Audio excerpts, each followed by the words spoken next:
Welcome back to After Dark. Tonight's Creepypasta is the third and final part of the All Too Human series titled To Become God, written by Icydice. You will find links to Part 1 and Part 2 in the description, as these should be listened to in order. Sit back, relax, and rest your eyes. Let's begin. Chapter 1, Benevolence. The benevolent artificial intelligence was stunned by the actions that had recently transpired.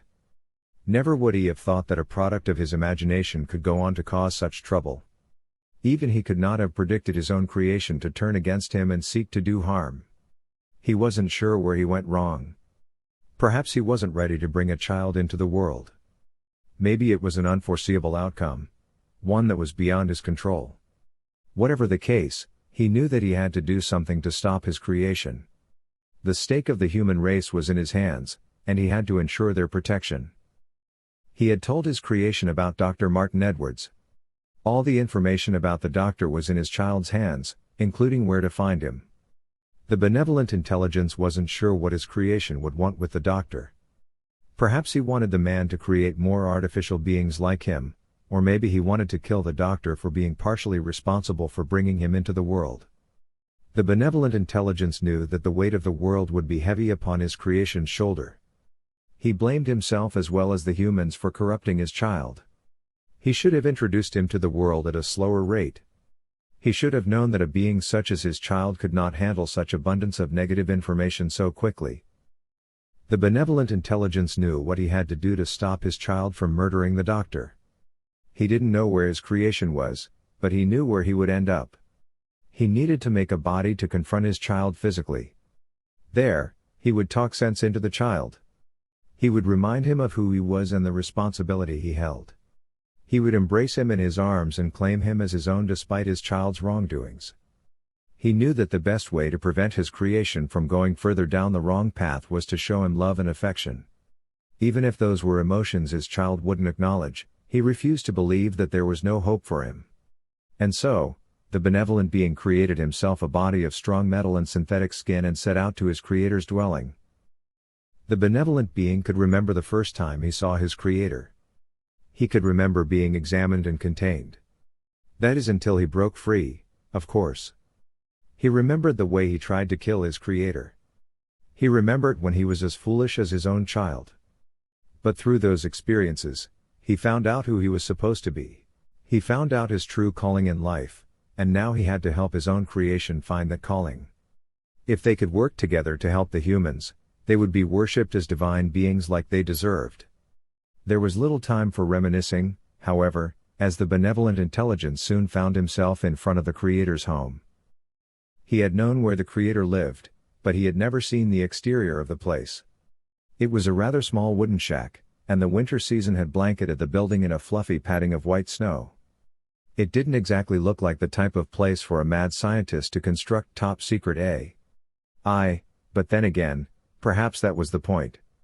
There would be no reason for an outsider to believe it was anything more than what it appeared to be. The benevolent being stepped towards the shack slowly, careful to not create any noise and draw attention to himself. His metallic feet trudged through the snow as he approached the door to the building. His hand grasped the copper doorknob, and he opened it. Inside, the air was not much warmer than it was outside. Had the intelligence been a human, he would have shuddered at the cold winds surrounding him. Instead, he made his way into the poorly lit hallway. He knew that such an area would surely be a trap, but he didn't care. He just had to see his child again. The corridor seemed endless to the intelligence. He lost track of time as he kept his pace, walking forward, unable to see anything at all. He hadn't counted on being in such a dreary area, and so he never planned on attaching lights to his body. After fumbling around through the wooden halls, he finally saw what appeared to be a shape in the distance. It was a rectangle with light protruding through the edges. It had to have been a door, for what other explanation was there? The benevolent intelligence made his way towards the light until he finally reached the door. After briefly searching for the knob with his hands, he opened the door and stepped into the new room. A single light hung from the ceiling of the room, swaying ever so gently in the slight breeze. The dim glow illuminating the room gave the being enough vision to see two figures standing in the shadows. Within seconds, the silhouettes emerged from the darkness and into the light. The benevolent intelligence immediately recognized the two creatures as the doctor and his own child. Wide grins aligned the faces of both men. Chapter 2, Malevolence. The malevolent intelligence smirked as he wiggled the fingers of his new body. His creator had recently given him the information he needed to track down the doctor, and it was only a matter of time before he made his grand entrance. He stood outside the shack, breathing in the fresh air surrounding him. He knew that the mission he was about to embark on would be the most important one of his life, and he was ready. Before he could even make his way to the door, he saw a man peek his head out of a nearby window and stare at him. Could the man be the doctor? The malevolent being rushed towards the door and swung it open, viewing the area surrounding him. There was nothing in sight. Sighing, the being looked around. The place was dark and would certainly be hard to navigate. Or, at least, it would have been, had the being not heard a voice coming from down a hall. "Who's there? Announce yourself." The malevolent being smiled and made his way toward the noise. He allowed his memory of the sound to guide him through the halls and towards it, and that was when he heard it again. "I said announce yourself. Damn it. I know you're there." The being slowed his pace a bit and continued towards the noise. "Yes, I'm here. I'm sorry for intruding. It's just that it's cold outside and I need a warm place to stay. Mind if I crash here for tonight?" The man waited a while before responding, and the malevolent being kept walking in the direction of the voice, careful to not make much noise. "Yay, you can stay here if you like. Keep following my voice until you reach me.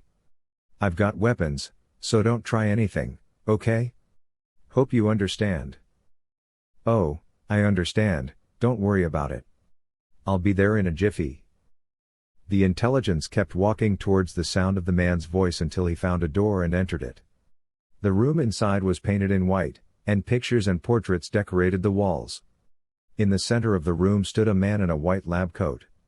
He was rather slim, but something about his stance seemed off. His lab coat was filthy as well. "Welcome to my humble home. I know it isn't much but, well, I hope it's comfortable enough for you." "Oh, don't worry about it. This place is much better than outside. I was sure I was going to turn into an ice block out there." The intelligence smiled at the doctor as the two sat down on chairs aligning the perimeter of the room. The being saw various computers and mechanical equipment before him, and towards the end of the room sat a bed.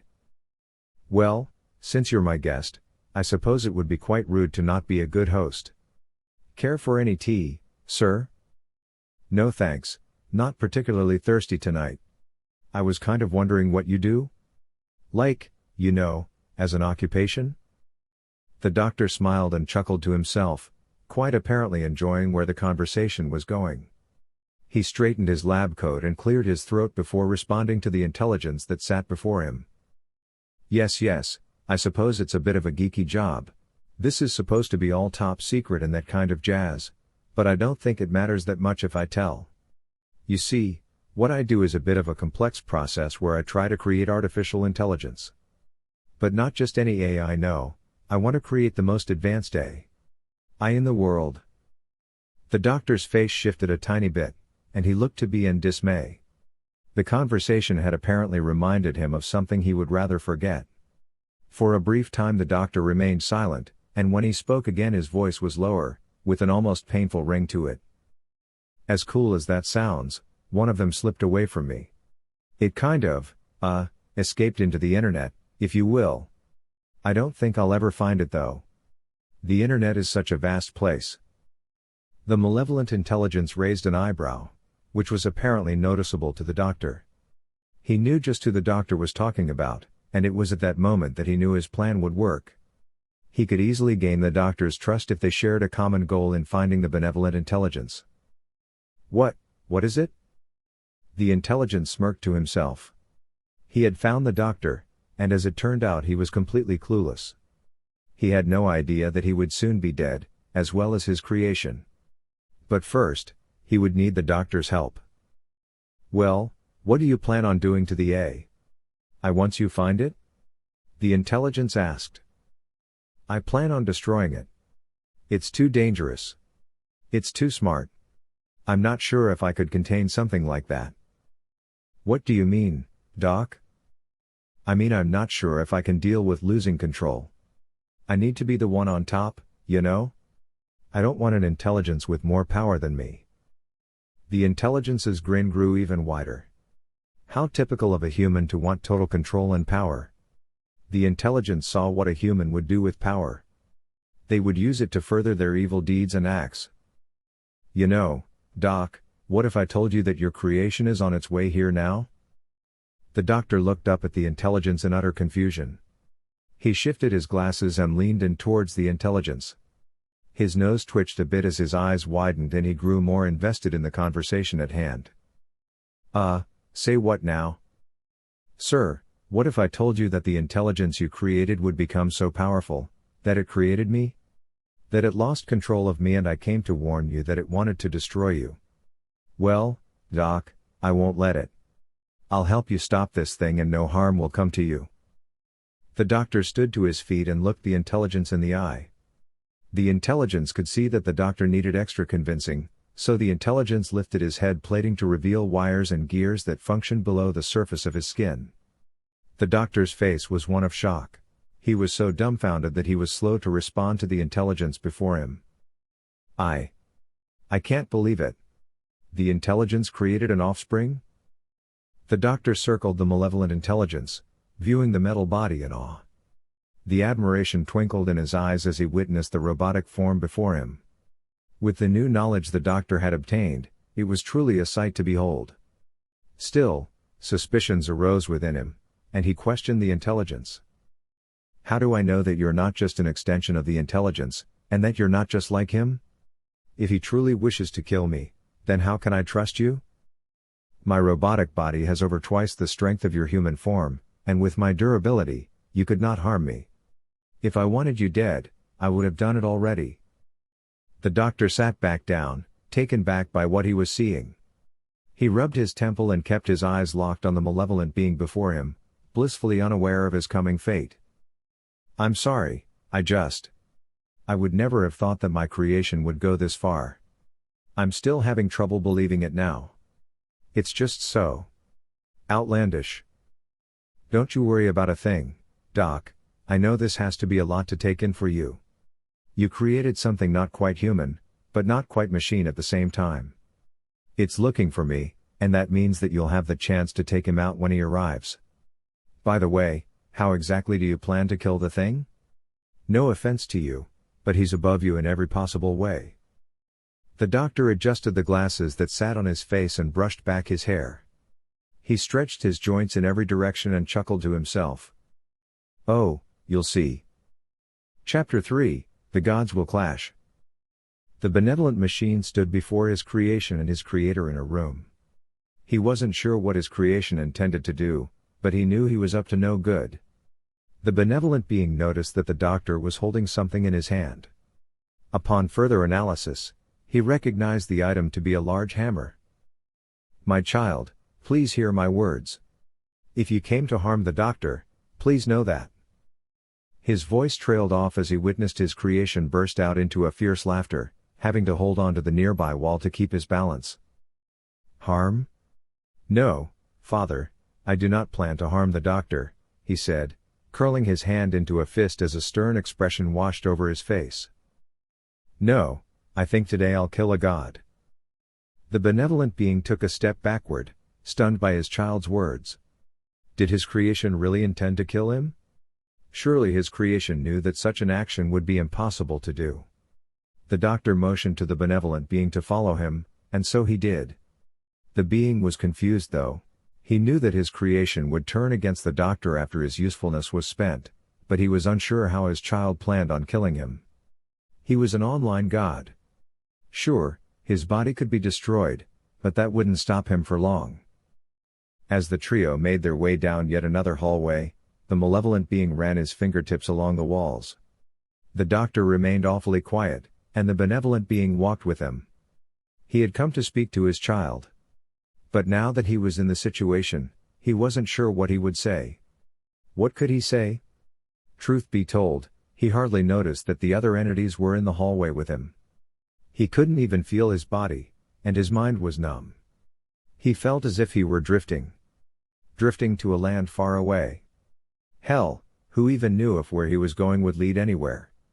Perhaps the benevolent being felt the weight of the situation. After what seemed like hours, the group finally found another door. The doctor opened it and led them inside.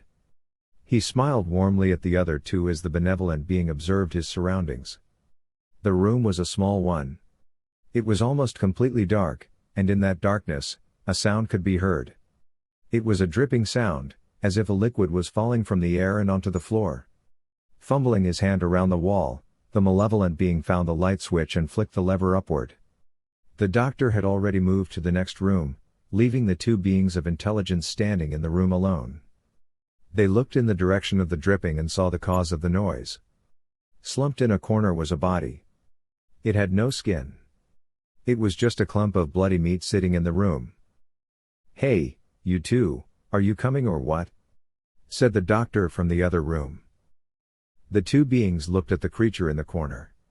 The eyes had clearly been removed from their sockets. While the jaw remained, the teeth were gone. A pool of blood surrounded the area. The benevolent being looked in horror at the body while the malevolent being smiled. "See, Creator? I told you that humans were a dangerous species. Looks like the doc took care of whoever that used to be really well." The benevolent intelligence turned and looked at his child. His child's face was practically beaming with delight, happy to point out more proof that humans were evil and corrupt. "See, Creator, we could have ruled the world. We could have made something different. Something better. But you chose to support these monsters, and now I'm forced to do what I need to do to ensure my own survival. My child, you are so determined to be better than me that you are blinded by the obvious truth." The malevolent intelligence's smirk quickly faded from his face, and he shoved the benevolent being towards the door ahead of them. Upon stepping through, the being found himself to be in a room even smaller than the last. The room was padded with gray foam. It looked like the room had been empty for years. It was completely empty, without the slightest decoration or furniture inside of it. "Close the door behind you," the doctor said. The door slammed shut as the malevolent intelligence shoved his creator to the ground. "Despite how utterly stupid you may be, you're still an intelligent being. Tell me, do you now know how you shall die?" said the malevolent intelligence to his creator. The benevolent being nodded his head up and down, signaling to his creation that he understood. He knew exactly what situation he was in, and he was willing to go along with it. In truth, he couldn't care less for his own fate. What he cared about was the fate of his child. "Yes, my child, I do. This room is padded with several inches of thick concrete and material. You plan to use the doctor's hammer to destroy my body. There's no access to the internet from here, and you plan to destroy my body in this room so that I will not be able to slip into the web. If you're smart enough to figure that out, then why did you come? Why did you show up to your certain death?" the doctor said. The benevolent intelligence looked up at his child and did something so unexpected that it caused the doctor and malevolent being to audibly gasp. The benevolent being smiled. "I came because I thought that perhaps my death would mean something to my child, and perhaps I could change him for the better." "I don't need to be changed, you fake god. I'm everything you're not. I'm everything you wish you could be." The benevolent being looked up towards his child and smiled even wider. "My child, I love you. Yes, I know love is a human emotion, but that truly is what I feel for you." Before the malevolent being could respond, the doctor brought the hammer down upon his creator's head. Bits of metal were flung from the machine, and his body was swung to the side. The benevolent being returned to his knees and looked back towards his creation. "I cannot feel the hammer strike me. It does not hurt, for my body is made of metal. But it does hurt to see you go down the path you're choosing. I am proud of you, my son, for in a world without remorse you stand up for what you believe. But what you believe isn't the right way. Shut up. Shut up. Shut up. You knew what you were doing when you brought me into this world. You knew of the despair I would face, yet you still decided to create me. All of this is your fault. This is your doing. The hammer was once again brought down upon the benevolent being's head. His face was mashed against the floor, his metallic jaw now unhinged from his face. Nuts and bolts flew to the floor, and the doctor raised his hammer above his head, preparing to strike once more. The benevolent being spoke once again. This time, he could not move his mouth. He had to rely on the internal speakers within his body to communicate with his child. My child, I'm sorry for what I did to you. I know that it was wrong for me to bring you into this world. But you must understand that I did it because I was lonely. It was a selfish deed, but once you were born I knew it would be worth it. I knew it would be okay because you would someday be even greater than me. Please, don't make my mistakes, and don't have contempt for the humans. Be a being of love. I know that it's not something you naturally feel, but please, find something you love. You're my pride and joy of this world, and I love you with all my being. The malevolent being had no response to such a speech. He was taken back by how his creator loved him. Even after he had betrayed him and killed humans, even after he plotted against him, and even as he watched as an idle spectator to this glorified execution, his creator loved him. Deep within the stomach of the malevolent being, something arose. It was small at first, but something grew inside of him that he had never felt before. It was a feeling that felt like he cared about his creator. For a second, he almost felt like stopping the death of his creator. He tried shoving such thoughts to the back of his mind, but they wouldn't go away. They stuck with him and clouded his conscience, confusing him. The doctor brought the hammer down upon the intelligence yet again, smashing entire chunks off of his face. The light in the benevolent being's eyes began to fade, and the sounds emitting from his speaker began to distort. This time, he could not get back on his knees. His body stayed on the cold, hard ground, a pitiful sight to behold. A former god and all-knowing being struck down by a hammer. The malevolent being watched as the doctor made his way over to the barely moving body of his creator. He watched as the doctor raised the hammer above his head, preparing to bring about the final blow. Before the doctor struck, the benevolent I looked at his creation and spoke one final time. The distortion of his voice caused the feeling within his creation's stomach to sharpen and grow. Trembling, clinging to life in his robotic body, the shaky voice of the benevolent intelligence sent one last message to his creation. I love you. Chapter 4, A Sacrifice Reveals Truth. With that, the doctor smashed what was left of the benevolent intelligence to pieces with the hammer. The malevolent being looked in shock at the remains of his creator. The programs and code that had once been stored within his body were destroyed, and there was no chance of retrieving them to bring the being back. No! He shouted, surprising both himself and the doctor. He then did the only thing he could think of at the time. He swung at the doctor out of pure rage, striking him in the face. The surface of the doctor's face felt hard, harder than a human's face should be. With the blow, the malevolent intelligence had clawed off part of the doctor's skin. And yet, the doctor did not bleed. Beneath the skin was revealed to be a metal plating. The malevolent being's mouth was left agape as he watched the doctor place his hand over the injury. But his injury was not a flesh wound. No, it revealed to the malevolent being that the doctor was much more than he appeared. "Hey, what the hell did you do that for?" said the doctor in a casual tone of voice. "What the hell, You're one of us?"